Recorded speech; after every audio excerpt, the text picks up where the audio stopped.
Hello दोस्तों, नमस्कार। भारतीय टीम T20 वर्ल्ड कप जीत चुकी है। इसी खुशखबरी के साथ शुरू करते हैं आज की बड़ी खबरें, जहां सबसे पहले आपको बताएंगे अमरनाथ यात्रा के बीच पाकिस्तान ने किया सीज फायर का उल्लंघन। पाकिस्तानी सेना के हमले का दिया भारतीय सेनाओं ने मुंह तोड़ जवाब। दोस्तों बताएंगे अब क्या हाल होने वाला है पाकिस्तान ने जिसने सीज फायर तोड़ा है। तो वहीं दोस्तों आपको बताएंगे प्रधानमंत्री नरेंद्र मोदी जी SCO समिट में क्यों नहीं जाने वाले, क्यों नहीं जा रहे हैं, उसका असली कारण निकल कर आया है सामने। एक्सक्लूसिवली आपको बताएंगे, साथ ही साथ बताएंगे ऐसा पहली बार होगा जब दो क्लासमेट के हाथों में होगी भारतीय थल सेना और नौसेना की कमान। जी हाँ दोस्तों, जानकर आप भी हो जाएंगे अचंभित। तो वहीं T20 वर्ल्ड कप जीतने के बाद रात में ही विराट कोहली ने ले लिया बहुत बड़ा ऐलान। दोस्तों बताएंगे एक से एक बड़ी खबर, बस आप वीडियो के अंत तक बने रहेगा। और अपने भारत देश का निरंतर विकास चाहते हैं तो हमेशा की तरह वीडियो को लाइक करके चैनल को सब्सक्राइब करके बेल आइकन दबा के कमेंट में जय हिंद अवश्य कहिएगा। बात कर लेते हैं पहली बड़ी खबर की, जहां अमरनाथ यात्रा के बीच पाकिस्तान ने किया सीज फायर का उल्लंघन। हाई अलर्ट पर भारतीय सेना। जी हां, पाकिस्तान ने दिखा दी अपनी असली औकात। LOC पर की गोलीबारी। जी हां, इंडियन आर्मी ने दिया उसको करारा जवाब। आपको बता दें शुक्रवार देर रात जम्मू कश्मीर के पुंछ जिले के कृष्णा घाटी सेक्टर में पाकिस्तानी रेंजर्स ने बिना उकसावे के गोलीबारी की। पाकिस्तानी सेना ने अंतर्राष्ट्रीय सीमा पर भारतीय चौकियों को निशाना बनाकर सीज फायर का उल्लंघन किया। हालांकि भारतीय सेना ने भी उकसावे का मुंह तोड़ जवाब दिया। कृष्णा घाटी में अग्रिम भारतीय चौकी पर सीमा पार से गोलीबारी की खबर मिलते ही सेना एक्शन में आ गई। इंडिया टुडे की रिपोर्ट के मुताबिक पाकिस्तान के उकसावे पर नियंत्रण रेखा की सुरक्षा में तैनात सेना के जवानों ने जवाबी कार्रवाई की। जी हाँ, उन्होंने बताया कि गोलीबारी में कोई हताहत नहीं हुआ और थोड़े समय बाद ये रुक गई। रिपोर्ट के मुताबिक पाकिस्तानी सैनिकों द्वारा हाल में ही किया गया संघर्ष विराम उल्लंघन घुसपैठ करने वाले आतंकवादियों को कवर फायर प्रदान करने का प्रयास हो सकता है। इस हमले के बाद नियंत्रण रेखा पर हाई अलर्ट जारी कर दिया गया है। सुरक्षा बलों ने पाकिस्तानी आतंकवादियों द्वारा किसी भी संभावित घुसपैठ के प्रयास को विफल करने के लिए सतर्कता बढ़ा दी है। इलाके की तलाशी जारी है। पाकिस्तानी सैनिकों द्वारा बिना उकसावे के की गई गोलीबारी कश्मीर में चल रही अमरनाथ यात्रा के दौरान की गई है। दोस्तों बता दें पाकिस्तान को लंबे समय से आतंकवाद का समर्थक माना जाता है। कई आतंकी संगठन जैसे कि लश्कर-ए-तैयबा और जैश-ए-मोहम्मद पाकिस्तान में पनपते हैं और भारत में आतंकी हमले करते हैं। हालांकि भारतीय सेना हमेशा ही मुंहतोड़ जवाब देती आई है। आपको बता दें भारतीय सेना सीमा पर सतर्क पोजीशन में खड़ी है दोस्तों, और हर पाकिस्तान के हमले का जवाब देने के लिए तैयार है। ऐसे में अब देखते हैं भारत की मोदी सरकार क्या बड़ा एक्शन लेती है। आखिर पाकिस्तान की सेना ने जुर्रत कैसे की सीज फायर का उल्लंघन करने का। जी हाँ दोस्तों, तो वहीं आपको बता दें 41 साल बाद किसी भारतीय प्रधानमंत्री का होगा वियना दौरा, इसीलिए SCO समिट में नहीं जाएंगे PM नरेंद्र मोदी जी। जी हाँ, कूटनीति के लिहाज से जुलाई का दूसरा हफ्ता बेहद अहम रहने वाला है। इस दौरान 3 और 4 जुलाई को अस्ताना में शंघाई सहयोग संगठन की बैठक होगी। वहीं 8 से 10 जुलाई तक देश के प्रधानमंत्री नरेंद्र मोदी जी 2 देशों की यात्रा पर होंगे। इस दौरान वे रशिया और ऑस्ट्रिया की यात्रा करेंगे। रशिया के बारे में आपको पता था दोस्तों, हमने आपको बताया भी था कि रशिया जाने वाले हैं PM मोदी जी जुलाई में। लेकिन जो सबसे बड़ी और नई जानकारी निकलकर सामने आई है वो ये है कि 41 साल बाद कोई भारतीय प्रधानमंत्री वियना दौरा करेंगे। जी हाँ दोस्तों, प्रधानमंत्री के रूप में लगातार तीसरी बार कार्यभार संभालने के बाद ये उनकी पहली द्विपक्षीय यात्रा होगी। खास बात ये होगी कि 1983 में तत्कालीन प्रधानमंत्री इंदिरा गांधी के बाद वियना जाने वाले नरेंद्र मोदी ऐसे दूसरे प्रधानमंत्री होंगे। जी हाँ, विदेश मंत्रालय के सूत्रों का कहना है कि प्रधानमंत्री नरेंद्र मोदी जी अगले महीने रशिया में व्लादिमीर पुतिन के साथ द्विपक्षीय वार्ता के बाद वियना के लिए रवाना होंगे। 41 साल से अधिक समय में मध्य यूरोपीय राष्ट्र ऑस्ट्रेलिया की यात्रा करने वाले नरेंद्र मोदी ऐसे दूसरे प्रधानमंत्री होंगे। तो आपकी जानकारी के लिए आपको बता दें कि 23 साल बाद विदेश मंत्री भी ऑस्ट्रिया गए थे। जी हाँ, इस साल की शुरुआत में जब विदेश मंत्री जयशंकर जी ऑस्ट्रिया गए थे तो वो भी 23 साल में किसी भारतीय विदेश मंत्री की मध्य यूरोपीय राष्ट्र की पहली यात्रा थी। ऐसे में PM नरेंद्र मोदी जी को ऑस्ट्रिया की सक्सेसफुल यात्रा के लिए ऑल द बेस्ट कहना मत भूलिएगा दोस्तों। तो वहीं आपको बता दें सेना के इतिहास में पहली बार ऐसा होगा जहां 2 क्लासमेट के हाथों में होगी थल और नौसेना की कमान। जी हां, 5वीं से हैं दोनों के दोनों दोस्त। जी हां, भारतीय सेना के इतिहास में पहली बार 2 classmate lieutenant general Upendra Dwivedi और एडमिरल दिनेश त्रिपाठी भारतीय सेना और नौसेना के प्रमुख होंगे। मध्य प्रदेश के सैनिक स्कूल रीवा से आने वाले नौसेना प्रमुख एडमिरल दिनेश त्रिपाठी और नामित सेना प्रमुख लेफ्टिनेंट जनरल उपेंद्र द्विवेदी 1970 के दशक की शुरुआत में 5वीं क्लास में एक साथ पढ़ते थे। दोनों दोनों अधिकारियों के रोल नंबर भी एक दूसरे के आस पास थे। लेफ्टिनेंट जनरल द्विवेदी का रोल नंबर 931 और एडमिरल त्रिपाठी का 938 था। स्कूल के दिनों से ही दोनों काफी अच्छे दोस्त हैं और सेना के अलग अलग अंगों में होने के बावजूद वे हमेशा संपर्क में रहते हैं। दोनों अधिकारियों को जानने वाले एक रक्षा अधिकारी ने कहा कि सेना में वरिष्ठ नेतृत्व के बीच मजबूत दोस्ती सेनाओं के बीच कामकाजी संबंधों को मजबूत करने में बहुत मायने रखती है। रक्षा मंत्रालय के प्रवक्ता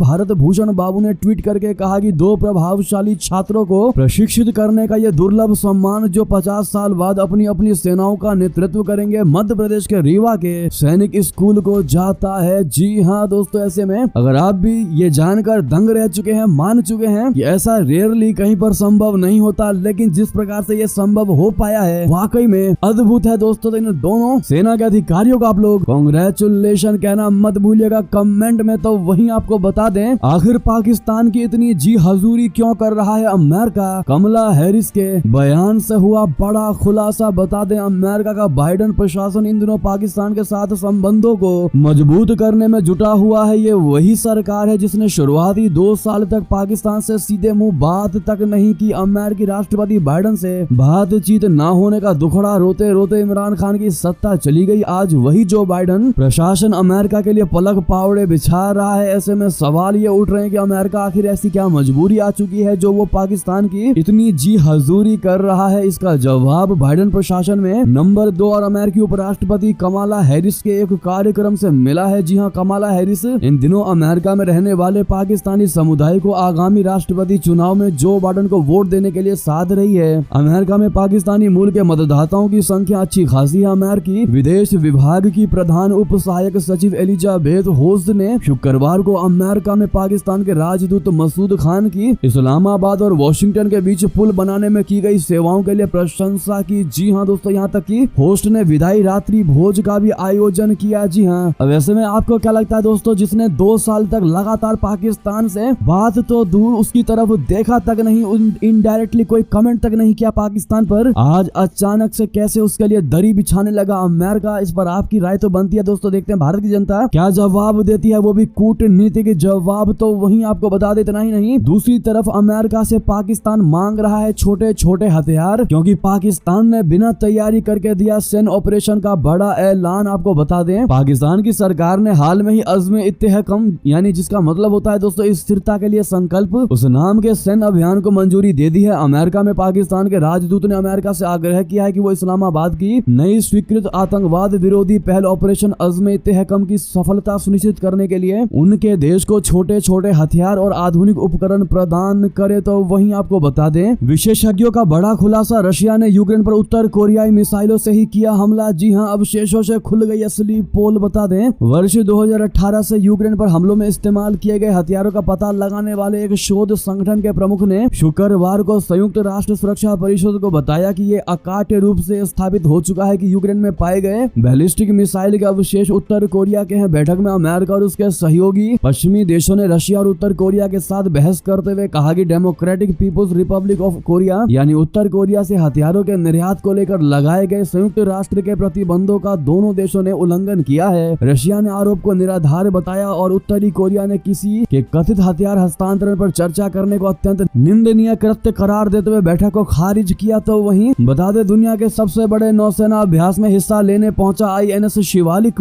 29 देश ले रहे इसमें हिस्सा। जी हां, दक्षिण चीन सागर और उत्तरी प्रशांत महासागर में तैनात भारत का multi role stealth frigate INS Shivalik of the Pacific यानी रिमपैक एक्सरसाइज में हिस्सा लेने के लिए हवाई के पर्ल हार्बर पहुंच गया है। रिमपैक दुनिया का सबसे बड़ा नौसैनिक अभ्यास है। भारत और जापान के बीच चल रहे नौसैनिक अभ्यास GMAX 24 के पूरा होने के बाद गुरुवार को INS शिवालिक पर्ल हार्बर पहुंचा। 27 जून से 7 जुलाई 2024 तक चलने वाली नेवल एक्सरसाइज हार्बर फेज में कई संगोष्ठियां एक्सरसाइज की योजनाओं पर चर्चा के साथ खेल प्रतियोगिताओं और जहाजों की डेक विजिट कराई जाएगी। रिमपैक 24 के समुद्री चरण को 3 उप चरणों में बांटा गया है, जिसमें पहले 2 उप चरणों के दौरान जहाज बेसिक और एडवांस लेवल की इंटीग्रेशन एक्सरसाइज होगी। वहीं इसका समापन थिएटर स्तर पर बड़े बलों के सामरिक अभ्यास के साथ होगा। अब ऐसे में आप लोग भारतीय नौसेना को इसके लिए ऑल द बेस्ट कहना मत भूलेगा ताकि INS शिवालिक का प्रदर्शन सबसे बेहतर हो सके। साथ ही साथ बता दें बहुत बड़ी और खुशखबरी की खबर, India versus South Africa world world cup टी20 मैच में भारतीय टीम जीत चुकी है। जी हां, वर्ल्ड कप जीतने के बाद विराट कोहली का बड़ा ऐलान, टी20 इंटरनेशनल मैच से ले लिया संन्यास। जी हां दोस्तों, टीम इंडिया ने टी20 वर्ल्ड कप जीतकर करोड़ों सपने पूरे कर दिए हैं। शनिवार को साउथ अफ्रीका के खिलाफ खेले गए मुकाबले में भारतीय टीम ने सांसें थमा देने वाले मुकाबले में 7 रन से अद्भुत और अविश्वसनीय जीत दर्ज की। वर्ल्ड कप जीत के बाद भारत के स्टार बल्लेबाज विराट कोहली ने बड़ा ऐलान कर दिया। जी हां, विराट कोहली ने टी20 इंटरनेशनल से संन्यास का ऐलान कर दिया है। विराट कोहली को इस मैच में 76 रन की शानदार पारी के लिए प्लेयर ऑफ द मैच का खिताब दिया गया। उन्होंने मैच के बाद कहा, यह मेरा आखिरी टी20 इंटरनेशनल मैच था, ये मेरा आखिरी टी20 विश्व कप भी था। मैंने ये सरप्राइज फाइनल के लिए बचा कर रखा था। अब वक्त है कि युवा खिलाड़ियों को मौका दिया जाए। जी हाँ दोस्तों, ये बहुत बड़ा ऐलान किया है विराट कोहली ने, the king of the cricket Virat ने। जी हाँ दोस्तों, कोहली ने कहा, यह मेरा आखिरी टी20 विश्व कप था। उन्होंने कहा, एक दिन आपको लगता है कि आप रन नहीं बना सकते और ऐसा हो जाता है, भगवान महान है। मैंने टीम के लिए उस दिन ये काम पूरा किया जिस दिन इसकी सबसे ज्यादा आवश्यकता थी। मैं वर्ल्ड कप उठाना चाहता था। अब ये अब तक का एक रहस्य था। अब अगली पीढ़ी को कमान संभालने का समय आ चुका है। कुछ अद्भुत खिलाड़ी टीम को आगे ले जाएंगे और झंडा ऊंचा लहराते रहेंगे। ऐसे में विराट कोहली पर आपकी क्या राय होने वाली है दोस्तों? क्या इन्होंने संन्यास का फैसला लेकर के लाखों नहीं बल्कि करोड़ों भारतीयों का दिल तोड़ा है कि नहीं, बताइएगा जरूर। और दोस्तों, कल का मैच किस किस ने देखा और सबसे बेहतरीन मूवमेंट आपको कल के मैच में क्या लगा, बताना मत भूलिएगा। चलते हैं और बड़ी खबर की बात करते हैं, जहां पाकिस्तानी खुफिया एजेंसी ISI को लेकर अदालत ने बड़ा आदेश दिया। कहा, PMO रोके न्यायिक मामलों में हस्तक्षेप। दरअसल जजों को अब और धमकी नहीं। लाहौर हाईकोर्ट ने पाकिस्तान PMO को दे दिया है आदेश और आर्मी को भी दिया है मैसेज। दरअसल पाकिस्तान में जजों पर दबाव बनाने से रोकने के लिए लाहौर उच्च न्यायालय ने बड़ा फैसला लिया है। लाहौर हाईकोर्ट ने पाकिस्तान के प्रधानमंत्री कार्यालय को निर्देश दिया है कि वो खुफिया ब्यूरो ऑफ ISI समेत सभी नागरिक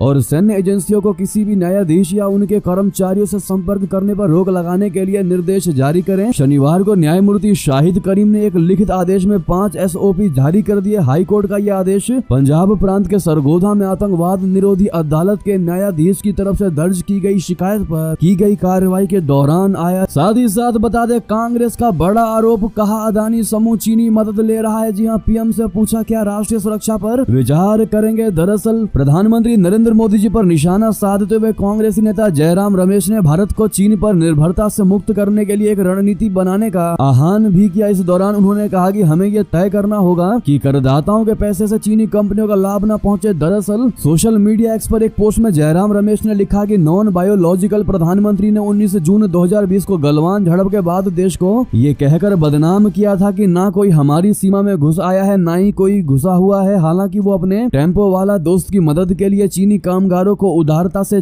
वीजा जारी करने में बिल्कुल भी हिचकिचाहट नहीं दिखाते हैं। अपने पोस्ट में जयराम रमेश ने उस समाचार पत्र की रिपोर्ट को भी टैग किया है जिसमें अदानी सोलर की तरफ से केंद्र सरकार से कुछ चीनी इंजीनियरों को लाने के लिए अनुमति मांगी गई। इस दौरान उन्होंने कहा कि भारत को चीन पर निर्भरता से मुक्त करने के लिए उचित रणनीति बनाने का समय आ गया है और ये सुनिश्चित किया जाना चाहिए कि करदाताओं के धन से चीनी कंपनियों को लाभ न पहुंचे। राष्ट्रीय हित से अधिक अपने मित्रों को प्राथमिकता देना प्रधानमंत्री का स्वभाव हो सकता है, लेकिन इसे राष्ट्रीय नीति नहीं बनने दिया जा सकता। यानी कि विपक्ष दोस्तों लगातार कहते हैं ना कि अंगूर खट्टे हैं, इस वजह से बौखलाते हुए केंद्र सरकार को घेरने की कोशिश में लगी हुई है। इस पर आपकी राय और आपका जवाब तो बनता है दोस्तों। तो वहीं आपको बता दें, श्रीलंका में साइबर क्राइम के आरोप में भारतीय नागरिक के गिरफ्तार होने की संख्या बढ़ चुकी है दोस्तों। अब 137 भारतीय नागरिक हो चुके हैं गिरफ्तार। जी हाँ, अब तक 60 भारतीयों के गिरफ्तार होने की खबर थी, लेकिन अब जो बड़ी जानकारी उसमें अपडेट निकल कर आई है वो ये कि 137 भारतीय नागरिक को गिरफ्तार किया है श्रीलंका ने।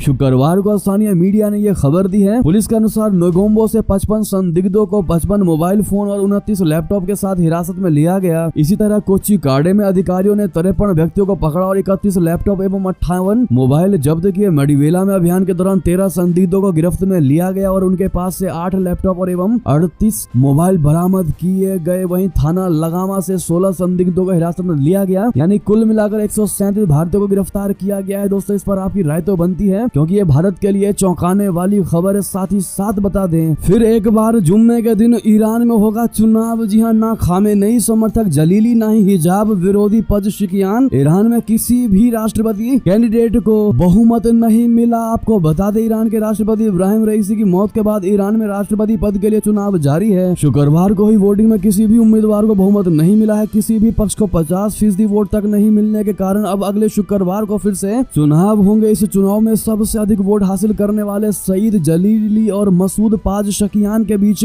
सीधा मुकाबला होगा। ईरान के आंतरिक मंत्रालय ने शनिवार को कहा है कि 61 मिलियन से अधिक पात्र ईरानियों में से केवल 40% लोगों ने मतदान किया, जो देश की क्रांति के बाद से राष्ट्रपति चुनावों में एक नया निचला स्तर है। तो वहीं बता दें, अभी और दिन अंतरिक्ष में ही बिताएंगी सुनीता विलियम्स। नासा मिशन की अवधि 90 दिन करने पर कर रहा है विचार। दरअसल नासा के 2 अंतरिक्ष यात्री को लंबे समय तक अंतरिक्ष में रहना पड़ सकता है, क्योंकि नासा इस मिशन की समय सीमा बढ़ाने पर विचार कर रहा है। मीडिया रिपोर्ट के अनुसार नासा के वाणिज्यिक चालक दल कार्यक्रम प्रबंधक स्टीव स्टिच ने बताया है कि अमेरिकी अंतरिक्ष एजेंसी स्टार लाइनर के मिशन की अवधि 45 दिनों से बढ़ाकर 90 दिन पर विचार किया जा रहा है। भारतीय मूल की अमेरिकी अंतरिक्ष यात्री सुनीता विलियम्स और अमेरिकी अंतरिक्ष यात्री बुच विलमोर अंतर्राष्ट्रीय स्पेस स्टेशन में फंसे हुए हैं। तो वहीं बता दें, 90,000 टन वजन तैनात होंगे सुखोई 57। पुतिन बनेंगे समंदर के सबसे बड़े सिकंदर। जी हां, रशिया अब अमेरिका का मुकाबला करने के लिए एक शक्तिशाली नौसेना बनाने जा रहा है। इसके लिए रूसी नौसेना एक स्टेल्थ एयरक्राफ्ट करियर बनाने की योजना बना रही है। ये एयरक्राफ्ट करियर यानी विमान वाहक युद्धपोत इतना विशालकाय होगा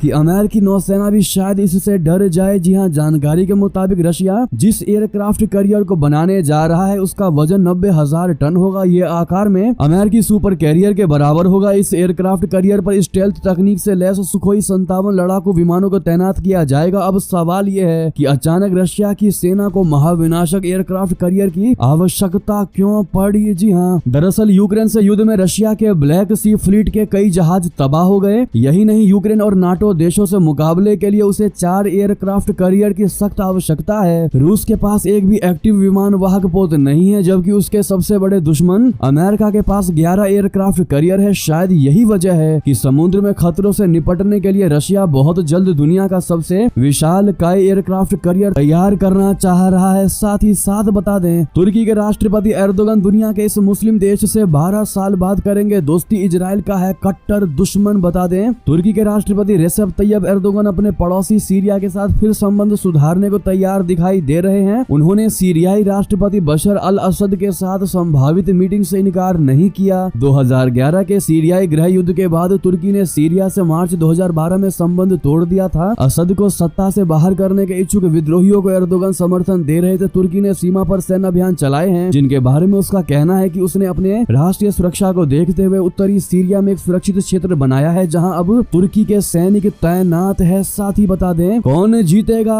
अमेरिका का राष्ट्रपति चुनाव, ट्रंप और जो बाइडेन में कौन होगा विनर, डिबेट करती है बहुत कुछ। इशारा आपको बता दें, अमेरिका में होने वाले राष्ट्रपति चुनाव के लिए राष्ट्रपति जो बाइडेन और पूर्व राष्ट्रपति डोनाल्ड ट्रंप के बीच पहली प्रेसिडेंशियल डिबेट हो गई है। चुनाव से पहले होने वाली ये डिबेट कैंडिडेट की हार जीत तय करने में बड़ा रोल अदा करती है। इन्हीं डिबेट के जरिए अमेरिकी राष्ट्रपति पद के उम्मीदवार जनता के सामने अपने आप को एक मजबूत नेता के तौर पर पेश करने की कोशिश करते हैं। गुरुवार रात CNN के मुख्य कार्यालय में हुई प्रेसिडेंशियल डिबेट में ट्रंप और बाइडेन पहली बार आमने सामने आए। इससे पहले दोनों एक दूसरे पर अपने अपने चुनाव प्रचार के दौरान आरोप प्रत्यारोप लगाते रहे। लेकिन आपकी जानकारी के लिए आपको बता दें, आपके मन में ये सवाल जरूर उठ रहा होगा कि इस डिबेट में किस नेता की जीत हुई, कौन जीता ये डिबेट। तो जैसा कि आप जानते हैं कि अमेरिकी राष्ट्रपति चुनाव के लिए डिबेट में जीतना चुनाव में जीत दर्ज करने के लिए पहली सीढ़ी मानी जाती है। इतिहास में भी देखा गया है कि जो भी उम्मीदवार राष्ट्रपति बहस में आगे रहते हैं, अक्सर चुनाव में भी जनता उन्हीं पर भरोसा करती है। बहस के बाद जारी CNN पोल के मुताबिक 67% दर्शकों ने माना कि ट्रंप जीतेंगे, जबकि 33% ने जो बाइडेन के जीतने की संभावना जताई। अगर 2020 की बहस की बात करें तो CNN पोल में 53% दर्शकों ने बाइडेन की जीत का दावा किया था, जबकि ट्रंप पर भरोसा सिर्फ 39% ने ही किया था। यानी कि दोस्तों, डिबेट के अनुसार आपको बताएं तो डोनाल्ड ट्रंप इस बार प्रेसिडेंशियल इलेक्शन जीत सकते हैं और वो अमेरिका के राष्ट्रपति बन सकते हैं। लेकिन दोस्तों, भारत की जनता किसको जिताना चाहती है, कमेंट में लिखकर जरूर बताइएगा। दोस्तों, कौन होना चाहिए राष्ट्रपति चुनाव का विनर, बताना मत भूलिएगा। आपके कमेंट का रहेगा इंतजार। हम आपके कमेंट को एक एक करके पढ़ेंगे और लाइक करेंगे। साथ ही साथ आपको बता दें, नीट PG एग्जाम के डेट को लेकर बड़ी खबर, 2 दिनों में हो जाएगा नीट PG एग्जाम की नई तारीखों का ऐलान। शिक्षा मंत्री धर्मेंद्र प्रधान ने दिया बड़ा जवाब। जी हाँ दोस्तों, केंद्रीय शिक्षा मंत्री धर्मेंद्र प्रधान ने शनिवार को कहा कि राष्ट्रीय परीक्षा बोर्ड यानी NBE अगले 2 दिन के भीतर राष्ट्रीय पात्रता सह प्रवेश परीक्षा स्नातकोत्तर यानी नीट PG के लिए नई तारीख की घोषणा करेगा।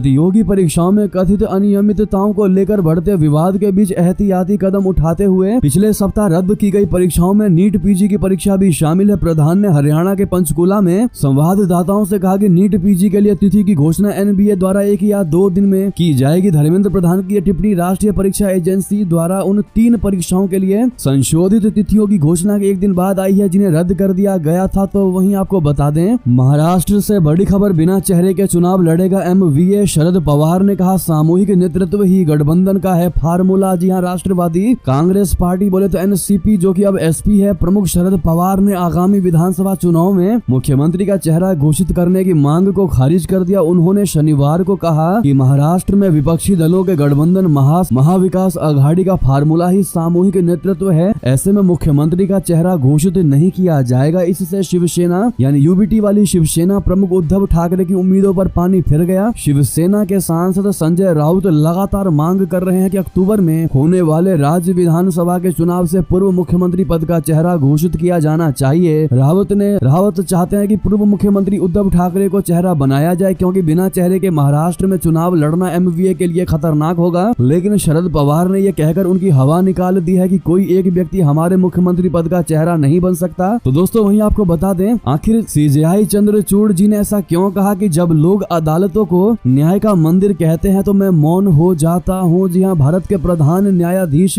DY चंद्रचूड़ ने भारतीय न्याय शास्त्र में संवैधानिक नैतिकता लागू करने के महत्व पर प्रकाश डाला है। उन्होंने इसमें विविधता, समावेशिता और सहिष्णुता सुनिश्चित करने के लिए अदालतों की प्रतिबद्धता पर जोर दिया। राष्ट्रीय न्यायिक अकेडमिक पूर्वी क्षेत्र के 2 दिवसीय क्षेत्रीय सम्मेलन के उद्घाटन सत्र में सीजेआई चंद्रचूड़ ने न्याय वितरण प्रणाली में तकनीकी प्रगति के महत्व पर भी ध्यान केंद्रित किया। सीजेआई चंद्रचूड़ ने समकालीन न्यायिक विकास और कानून एवं प्रौद्योगिकी के माध्यम से न्याय को मजबूत करना शीर्षक वाले सम्मेलन में कहा कि जब लोग अदालतों को न्याय का मंदिर कहते हैं तो मैं मौन हो जाता हूं, क्योंकि इसका मतलब होगा कि न्यायाधीश देवता हैं, जो वे नहीं हैं। वे इसके बजाय लोगों के सेवक हैं जो करुणा और सहानुभूति के साथ न्याय करते हैं। ऐसे में दोस्तों ये बयान देकर वाकई में सीजेआई चंद्रचूड़ जी ने सबका दिल जीत लिया। ऐसे में दोस्तों सीजेआई चंद्रचूड़ जी के जजमेंट को लेकर आपकी क्या राय होने वाली है बताइएगा जरूर दोस्तों। तो वहीं आपको बता दें, मौसम विभाग ने अगले 5 दिन तक उत्तर प्रदेश, दिल्ली समेत उत्तर पश्चिम भारत और पूर्वोत्तर में भारी बारिश की बहुत बड़ी चेतावनी दे दी है। दोस्तों भारत मौसम विज्ञान विभाग यानी IMD ने अगले 4 से 5 दिन में उत्तर पश्चिम और पूर्वोत्तर भारत में भारी से बहुत ज्यादा भारी बारिश का पूर्वानुमान शनिवार को व्यक्त किया। मौसम विभाग ने कहा कि वर्तमान में कम दबाव का क्षेत्र उत्तर पश्चिम बंगाल की खाड़ी के ऊपर स्थित है, जो उत्तरी ओडिशा पश्चिम बंगाल तटों के करीब है। IMD ने कहा कि मौसम की इन प्रणालियों के कारण 29 जून से 3 जुलाई तक हिमाचल प्रदेश, उत्तराखंड, पंजाब, हरियाणा, चंडीगढ़, दिल्ली, उत्तर प्रदेश, मध्य प्रदेश और राजस्थान में अलग अलग स्थानों पर भारी वर्षा होने का अनुमान है। ऐसे में आप लोग कहां से इस खबर को देख रहे हैं दोस्तों, कमेंट में बताना मत भूलिएगा। और आपके यहाँ पर इस समय कितना टेम्परेचर है जरूर बताइएगा। बहरहाल ये थी भी की सारी बड़ी खबरें। आपको खबर कैसी लगी दोस्तों, इस वीडियो को शेयर करना मत भूलिएगा व्हाट्सएप, फेसबुक, ट्विटर पर, ताकि हर कोई खबर को समझकर अपनी राय रख सके। और साथ ही साथ आप लोग जाते जाते वीडियो को लाइक कर दीजिएगा। चैनल पर पहली बार आए हैं तो सब्सक्राइब करके बेल आइकन दबाना मत भूलिएगा। और जय हिंद कह दीजिएगा, हर कोई जय हिंद कहिएगा। मिलते हैं बड़ी खबर में बहुत